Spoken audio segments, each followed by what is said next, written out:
Welcome to the Catastrophic Comeback podcast with American injury lawyer Clarke Speaks, helping you find hope, purpose, and joy after a catastrophic injury. Hi, welcome to Catastrophic Comeback. I'm Clarke Speaks, and today I'm very happy to have Dana Roseman with us. Hey.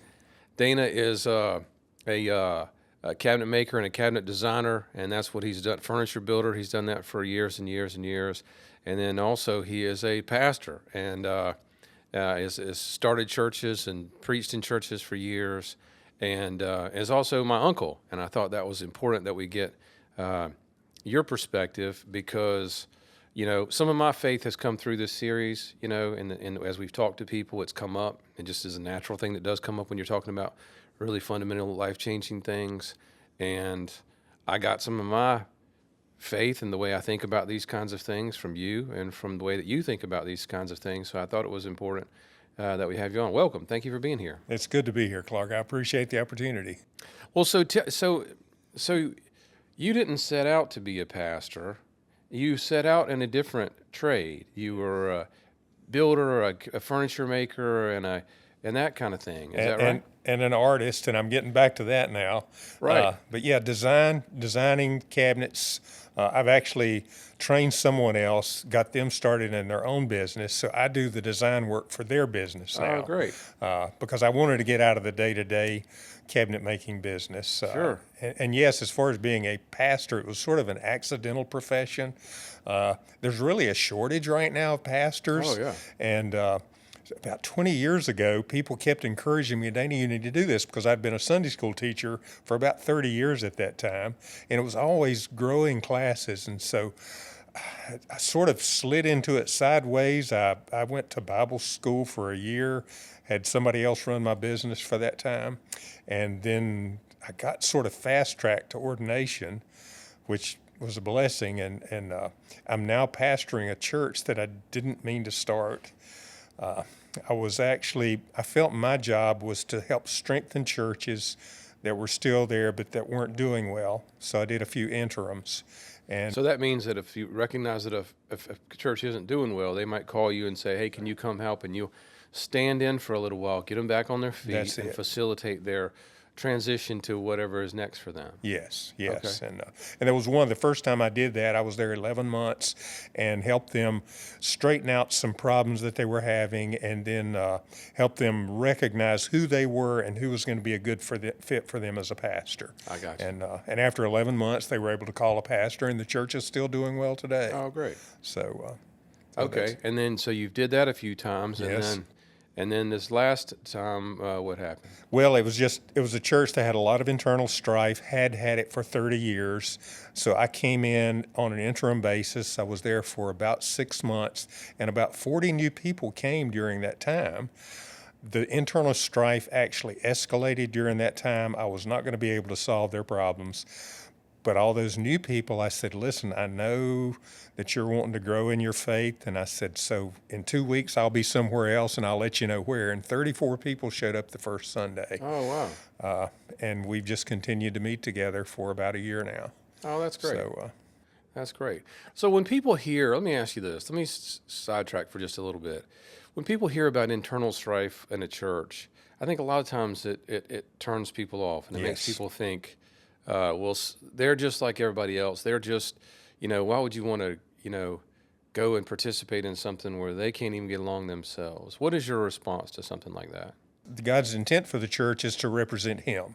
Some do it well, many do not. And that's just sort of I've just come to accept that there are good churches and there are bad churches. And if you're in a bad church where there is a lot of internal strife and conflict, if you're not able to help the situation, then I would just encourage you to find a better situation, because you're probably not going to be able to fix it. Yeah, if you see news or movies or any kind of books or magazines or whatever, a lot of times it's critical of the church. So I understand why some people would have a negative view towards faith in the church. And I don't think that that's necessarily warranted, because I want to say to people, hey, come to church with me, And I think you'll feel differently. I think you'll see that there are good people there Yeah. doing good things. Yeah. And we're in a situation right now. Actually, we've actually are sort of partnering with a much larger church. It was a church that used to be very large where Jan and I met. They have shrunk over the years to about 15% of what they were. Oh, wow. And they're trying to grow back. And so we're sort of partnering with them just to help them out. Oh, great. You know, I think that's a good model. Instead of, I didn't really want to start a church. And so the idea of our joining with another church and helping them out appeals to me. And it's worked out. We've been there about 4 or 5 months now, and we're developing a good, solid relationship with them that we may end up just sort of integrating ourselves into them. Wow. We don't really know yet. Well, so in terms of your personal journey, and as it overlaps with mine, you know, when I was growing up, it seemed like, you know, we would get together for Christmas and Thanksgiving, and in the summertime, we would get together for family reunions and those types of things.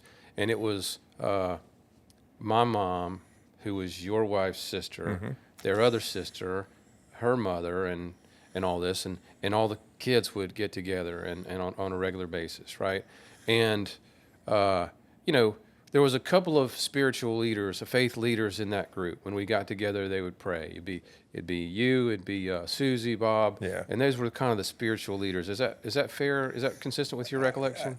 Yes, I'm happy to be included in that. And your wife Jan is a part of that as well. And so that was such a good example for us growing up. And so I was able to see, you know, you guys navigate through that thing. And my mom was that in my house. And you guys, I was able to see you guys navigate through all kinds of different, everything in life, right? Yeah. You know, births, deaths, victory, you know, challenges, every kind of imaginable situation that happens in a person's life over 50 years, losing parents, you know, and changing jobs, and you know, divorces and all kinds of different things, you know what I mean? And one of the things that we would do is we would get together, and we would, and especially at Thanksgiving, we would talk about the things that we were thankful for.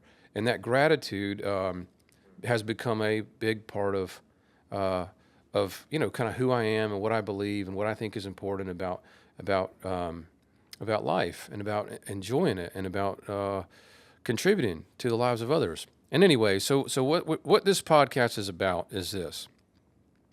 It's like every day somebody wakes up somewhere after something terrible has happened, and they've got it, and it's the medical professionals and the family and all leave at some point in time, and they're alone with their thoughts, and the idea is, what now? What do I do now? Where do I go now? And so faith is a part of that. But and then how can faith help people through these difficult situations? What's the role of faith in something like that? You mentioned gratitude a little earlier. A little testimony here. Jan has been keeping a gratitude journal for about 35 years. And she says one of the things that journal has done is create an expectation in her. And so throughout the day, she starts looking for things that God is doing to overcome the difficulties in her life. Because, you know, we've been together almost 49 years that we've been married. In fact, we met almost 50 years ago. And she has been an inspiration to me to see how she handles difficulties with grace.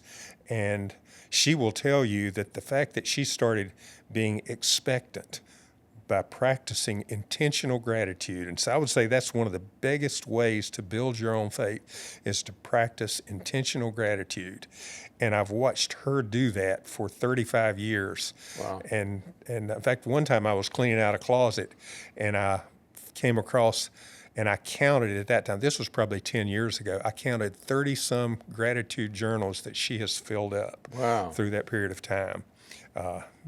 So I don't know if that directly answers your question or not. What it makes me think of is I can't think of a person who is more even-tempered, Yes. more positive, more kind consistent, solid, reliable, dependable, happy, on a day by day basis.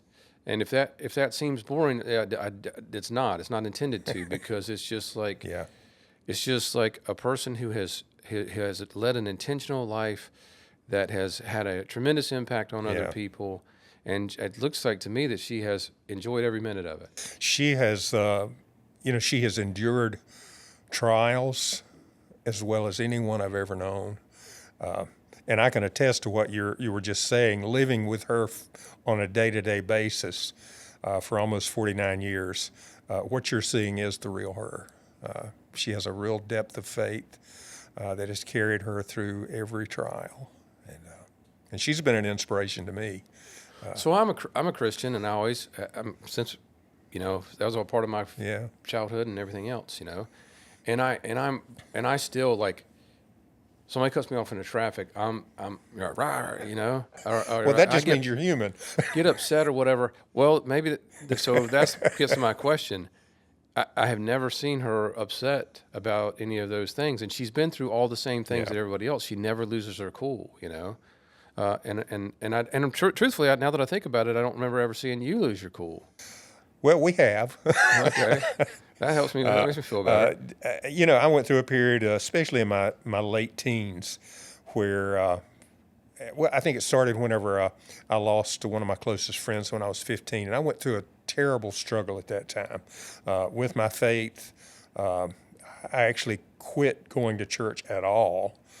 For about a 3-year period, got very deeply involved in the drug abuse and all the things that go with that. And it was actually at the end of about 3 years, I was actually in my apartment, and my common practice when I would get home from work, sit in my apartment chair, fire up a joint. I would turn the TV on, sound down, and stereo up loud, and just spend the rest of the evening getting stoned. Right.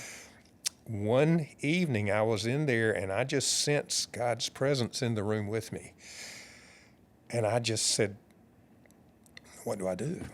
And I sensed the Holy Spirit just speaking to my heart very quietly, and it said, the drugs you just bought yesterday, flush them. And it was such a powerful time for me that I did. And I said, what now? And the Lord just sort of spoke to my heart again, said, your mom packed a Bible in your trunk. Go get it. And so I went, and sure enough, there in the bottom of the trunk was my Bible, and I started reading it. Well, I had a roommate then, and he was accustomed to coming into the apartment, smoke-filled room, stereo up, and this time I'm sitting here, no music, no smoke in the room, and he came in and looked around, shocked, said, Dana, what in the are you doing? And I said, David, I made a decision to turn back to the Lord. He stared at me, and he was not a believer at that time. And then he crossed his arms, and he looked at me, and he said, I'll give you 2 weeks. That shocked me, and I really think God prompted him to say that. Because I thought, okay, I've really got to do something serious. Thank you for joining us, and we'll see you next time.